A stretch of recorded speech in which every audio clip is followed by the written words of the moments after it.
Everybody, it's Jenny Clark with Solvability. We've got another session today of Freedom Friday, and I'm so excited that GovShop, Public Spend Forum, the people that are changing the world of federal contracting acquisition are on with us today. And I got Frank McNally. Frank seems to know everything about how to match up people to get them contracts. And it's been funny, Frank. I've been watching you for a long time and commenting on you. And then one day you showed up and you're like, oh my gosh, that's where you are. I definitely want to know more. So I guess what I'd like you to do is introduce yourself, tell people a little bit about what GovShop is doing and how you're trying to change the industry, and especially be sure to talk to them about how they can set up their free profile on GovShop. Take it away, Frank. Absolutely. Well, thank you for having me. I mean, I purport to know everything, but if you talk to my wife, she'll tell you I don't actually know everything, but I can talk a pretty good game.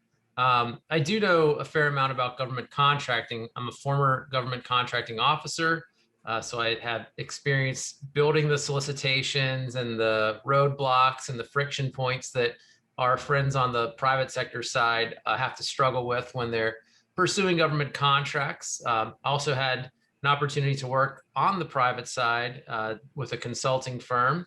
So I have pursued those same government contracts. And I always think it's good for people in our industry, whether you're a government contracting professional or a supplier, to try to get a sense for what the other side deals with, because it's not always so easy to understand the challenges until you kind of see both perspectives. But I have been fortunate enough to see those, and it's really helped me in my career.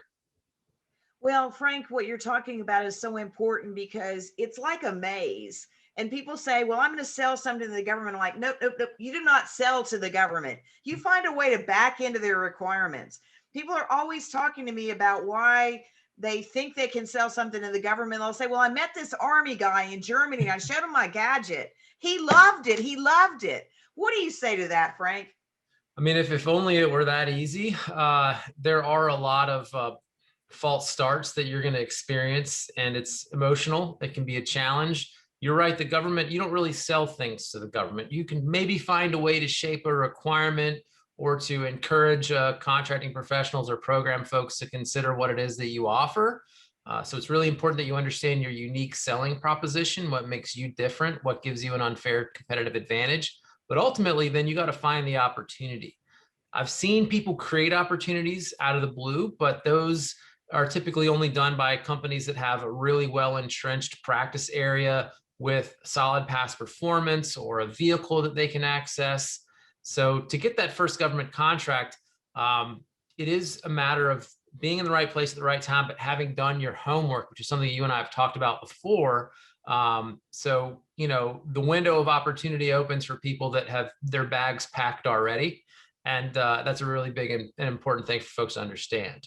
Well, and you're right. That's super important because I know when we first started going through COVID, somebody gave my name out to this guy. He said, I've got $18 million worth of PPE in a warehouse in Atlanta. And I was real excited for him. But then I said, well, what's your DUNS number? Are you registered in SAMS? He said, well, I don't have to be, do I? I'm like, you might get there, but you won't get there without a lot of help. But you guys have really made the market in PPE, right?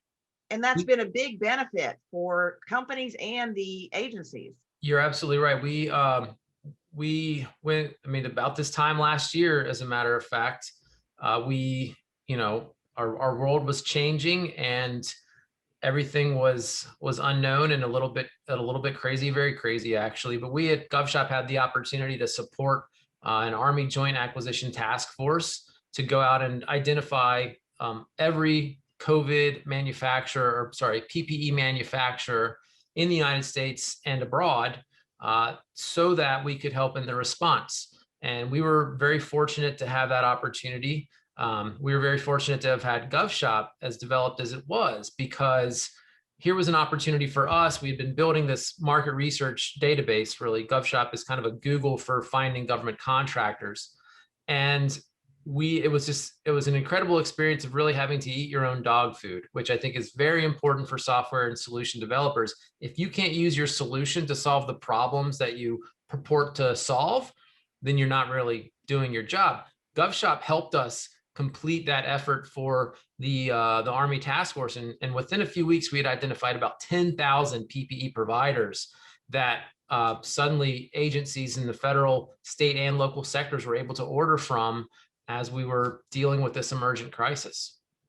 Well, and it's so important that they have a way to deal with a list of suppliers that has gone through some kind of a vetting process, because I mean, there's somebody that's going to jail for falsifying the information, and it does happen. And of course, when that happens, it gives everybody else a bad name, right?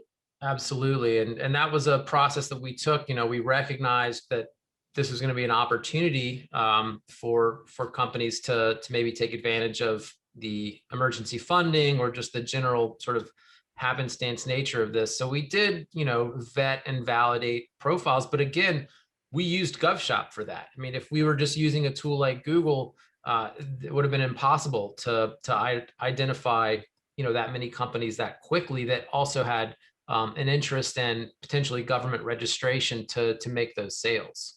Right. Because people were talking about, well, I don't have to be registered to do it, but you have a leg up and you need to have every single advantage you possibly can in order to make it in federal contracting, because there's tons of people in line for it. The other thing that I thought was so fascinating about GovShop, because I have gone on there and I've created my own profile just to see how it works. And I was able to use it to identify companies that I want to make sure get invited to our GovCon Summit. I downloaded, using your tool, a list of all the SIBR winners, the Small Business of Innovative Research people, Mhm. over the last several years, because they can get the first stage, but they need relationships and some support to move to the next one. So talk to us a little bit about some of the other areas you targeted. I know I talked to Sana Hoda and have connected a lot of people with her. And I also said, I know you guys are interested in the cybersecurity companies. What kind of results are you getting for both the agencies and the suppliers with that?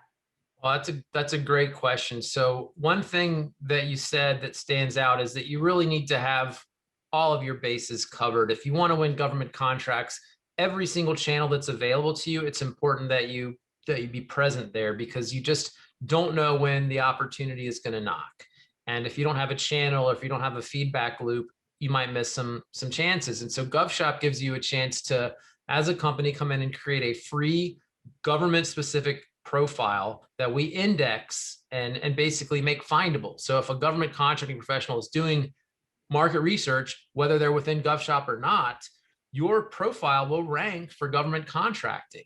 And that's really important, because as a contracting professional, when I was doing early market research, my goal was to find a short list of relevant suppliers that I could either send sources sought notices to or put on a call list or something like that.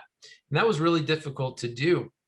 GovShop makes that easy. So, I'm sure you all have a capability statement that you use and that you share with government contracting professionals. If you don't, create one. GovShop is basically a digital capability statement. Let's say you're just getting into government contracting and you don't really have a lot of time to spend investing in a good website. Forget a website. Go create a GovShop profile, because like I said, we're going to index it for you. It's going to look great. It's going to have the exact information that government contracting professionals are looking for. And it's going to cut through all the noise, and it's going to get you on more short lists and ideally get you some calls down the road. Maybe not overnight, but eventually. And Well, we've you also, talk yeah. about something really important. When companies are getting started, or even established companies, one of the biggest challenges they have is just plain being found. And a lot of times they'll work their local market area, but it costs them a lot to travel and meet with, to go to industry briefings and all of that. So they're spending a ton of money in that. The other Mhm. thing that I think is fascinating is, whenever I've gone out and I'm searching for government contractors, I can find the ones that have won prime contracts, but there's so many subcontractors out there that have past performance and have ways to do it, but I can't filter for that. And so one of the things that we've really collaborated on with this event that we're doing, GovCon Summit, is I went out and identified the service disabled veteran owned small businesses and found 320 of them across the nation that are in a specific group that I call IT and professional services. The reason I picked that is because they hire the most veterans, and that's probably the biggest, humongous area, widest, broadest area of services. So it's all about knowing what to look for. I got to ask you a question. I'm on your list and I get an email every week giving me tips in government contracting. And the one that keeps coming up is people will say, well, I've listed 22 NAICS in my profile. I'm like, no, not a good idea. How do you advise people to narrow down what kind of work they want to do and to stop saying, I was incorporated in 1997 and I'm a woman-owned small business? Because honestly, nobody cares. What do they care about? That's right. I mean, you're right. They care about finding viable companies. Now, again, a government contracting professional, it's not like when you go out to buy a car. You're not buying the car for yourself. You're buying it for a customer, and you're buying it for under very specific rules. So really, your job as a contracting professional is to identify companies that are relevant and could potentially do the job. Ultimately, the award decision is going to be paper-based. It's going to be based on rules. Sure, there's going to be some preference, but you need to make sure you really understand what you're selling and what makes you different. And doing that target market research on agencies, understanding their spend, and it's not just federal, it's state and local as well. What does your local government buy? What does your state government buy? Are they buying what you're selling? Do you want to sell what they're buying? Like, you have to know that. You have to know where your market is. And then once you kind of identify that, pick a niche. You don't want to be a generalist. We talk about this in this blog we wrote, 7 mistakes that every new government contracting professional or contracting company will make. And one of those is just trying to be a generalist. It's like the vanilla ice paradox. Do you have a problem? Yo, I'll solve it. That's not how it works. You've got to do a couple of things very well, especially if you're a small company, because you don't have the resources that a big systems integrator has where they can pretty much spin up a solution overnight. Right. The other thing is a big system integrator has the problem of their entire bureaucracy. And the reason that you're able to work with small business innovators is you can talk directly to the person that invented it and find out what they want. But a lot of times they say, well, mine doesn't do that. And they forget to listen to what you're saying. I need it to do X, Mm-hmm. and that they could adapt it.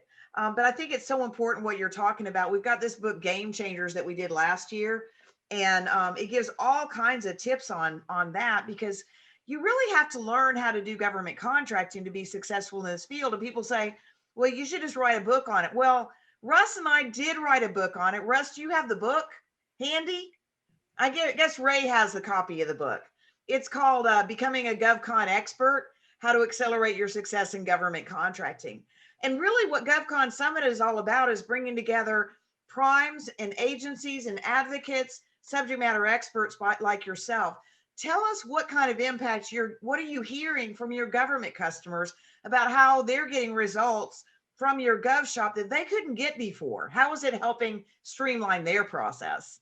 Absolutely. I mean, one thing that I think people overlook in this market is you don't have to only look for prime opportunities. You don't have to just win that government contract. You can get subcontracting opportunities with established companies. If you're just getting started, if you're just pivoting into this government marketplace, do not ignore the opportunity to find primes, market yourself to primes, and then get a subcontractor teaming relationship with those companies, because you'll get access that you wouldn't otherwise have. You'll get transactional experience that's not prime experience. It's not formal past performance, but it's still experience doing government work. And so we do hear a lot from some of our the companies that are in GovShop. It's like, hey, I got found by a big company that needed some surge support, or I found a company that I had some excess inventory and I was able to sell it to them and they sold it to a government customer. Transactional experience is really important, and not to mention you get a little revenue out of it too. Well, and it's also the revenue is what you need to grow, because people will call me and say, Jenny, I think I need to get a DCAA compliant accounting system. Well, most of them don't need it, but they don't know that. And Mhm. that's part of the other reason that we created GovCon Summit, because we identified kind of the life cycles of growth that small businesses go through. There's 7 of them, and I call it startup, traction, acceler- acceleration, growth, performance, mid-tier, and large. Because many times they're getting advice from somebody that says, you need to get on GSA schedule. So they spend all this time trying to get on a GSA schedule and said, well, you haven't even been in business 2 years. So why are you doing that? They want to come to the experts like you that can counsel them, right? That's absolutely right. I'm glad you mentioned GSA Schedule Contracts. I mean, it is the siren song of GovCon, and it's a good island to take, and it's definitely something that we recommend. But you got to know, are your target agencies buying from GSA? Are you qualified? I'm doing a webinar later this afternoon, in fact, on what you need to know about GSA Schedule Contracts. So it's hugely important, and you do need those early wins. Pursuing a government solicitation opportunity, you're talking about 6 months at the best case before you get an award. So can you fund your company for 6 months while you wait on this potential lottery ticket? Probably not. You need to have different opportunities in your pipeline, both prime and subcontract. So that's another way that GovShop helps. We can actually match your company with opportunities that are coming out, and there's more opportunities that come out in the public sector than you or your whole family had possible bandwidth to track. And so that's one of the reasons why we created this opportunity matching power match inside of GovShop. You create your account and you'll get matched with government opportunities as they emerge. Think about the time savings that gives you. Now you can focus on operationalizing your business, performing any work that you have, and you don't have to wear every single hat that that a lot of startups end up having to wear. Well, you're absolutely right about that, because I've had my company since 1997. And it's not until I got some advice from my buddy Russ Barnes about what I needed to do to change it that I had enough confidence to start bringing on team members to help me. And what I realized is that old whiny Jenny that would say, well, I can either do the work or I can find the work, has to go away. I've got to move up to the next level. And that's what I'm challenging everybody else to do. Have the confidence that you can do it. Let me ask you a real specific question. There's a lot of stuff going on in medical IT and medical devices right now. Some of it's related to COVID, but I have somebody on the call that's brand new to government contracts. And he said, Jenny, how do I sell medical equipment to the Department of Defense? I'm like, okay, I think there's some real tricks on that. Can you give us an example just using something like that? Well, that's a tough one. So, okay, if I'm going to sell medical products or medical IT to Department of Defense, what does Department of Defense care the most about? I mean, they're serving the war fighters. So, I mean, clearly, if your product works, you've got a chance. But are you trying to develop a product for them? Do you have past experience successfully developing and putting products into the field? Let's assume that you do. How do you get on their radar? And that's the challenge. It's the $1 million question. Do you have a service disabled veteran owned small business qualification? Because maybe you can look beyond DoD and look at VA. Everybody knows there's the rule of two in government contracting, which is another reason why we recommend creating a GovShop profile and making sure your socioeconomic designations are there. Can you demonstrate to the DoD what your product does? Can you look at opportunities to maybe circumvent the traditional acquisition life cycle by maybe saying, hey, consider a small business innovation research grant. Do you like the product or service that I'm talking about? Maybe we can invest in it and commercialize it together. And then DoD can get the usage rights out of that, and you can still commercialize it. So that's one opportunity. Maybe you can get a really small dollar microservice where you can use your product to solve some minor problem for a DoD contracting or program professional. That's another really important thing that I've written about, is you don't have to chase the big dollars. I mean, everybody wants to win the $10 million contract, don't get me wrong. But, it's kind of like baseball. You don't have to hit a home run every time. If you can hit a $10,000 base hit, if you can just get in the action, that's a lot better. Pile some of those up. They're easier to win. And then you can go for the bigger hits down the road. I know I call that the Moneyball strategy, because I love that movie with Brad Pitt about how he said, okay, I can only afford a team with this much budget. So I'm going to use the statistics instead of doing it the way that everybody else does. Absolutely. When you talked about VA, one of the questions that popped up is the rule of two. And what I just want to explain to people about is the Veterans Administration does want to work with veterans, but they have to prove that there's at least two qualified vendors, right, in order to set it aside for service disabled veteran-owned small business. And a lot of people have been frustrated with the VA because there's a lot of people going after that kind of work. The other thing is, In the commercial market, if you had a contact, you could do something with it. In the federal market, I bet there are a lot of people who used to call Larry Martin and say, hey, I want to sell something. He's like, no, not me. I'm running a base. I don't care about what you're doing. I have an important mission. And so many people think that they can just get an in, Mhm. and that does not happen, does it, Frank? No, it's not like that, unfortunately. I mean, I don't know if this is a great analogy or not, but it's kind of like a craps table. If you have a limited amount of chips, you don't want to put them all in one square, right? I mean, the better strategy is to put small bets out there, a lot of little small bets, and increase your chances of hitting something. So again, that's why we try to talk about don't ignore subcontracting opportunities, automate your processes where you can, take advantage of something like Power Match so you don't have to spend time on betasam.gov. I mean, that's just mindless work. Like how much time, how much value is in 1 hour of your day, right? Think about that. Like, can't you be using that time better elsewhere? You don't have to recreate your capability statement, every time, when you can just have it, this digital version of it. So you just got to be aware of your resources, consider your emotional health and your abilities, and take advantage of the efficiencies that are available to you. Well, I'm glad you brought up using betasam.gov versus using some of the power tools that you have, because, I think about sometimes when I go out on Amazon and start searching for stuff, and I can easily spend an hour looking for lipstick. And, that's probably not a good use of my time. I should be selling tickets to GovCon Summit, shouldn't I? Because that's where I can have the greatest impact. And then I'll be able to have a day off where I can get Anitria to help me choose the right color for me, right, Anitria? So, hey, we're going to need to wrap up here in a minute. Frank, tell us a little bit about how they need to find GovShop and what you're doing with your email series, and what was that power thing? Go ahead. Absolutely. GovShop is super easy to find. It's govshop.com. It is browser based. It is free to use. You can search for subcontract opportunities. Actually, search for prime companies in your sector. Free. Create your free company profile or claim it. There's a good chance we already have you in there. So claim your free profile, update it with your keywords, put your information in there so that if a government contracting professional does find you, they'll be able to know about you and shortlist you.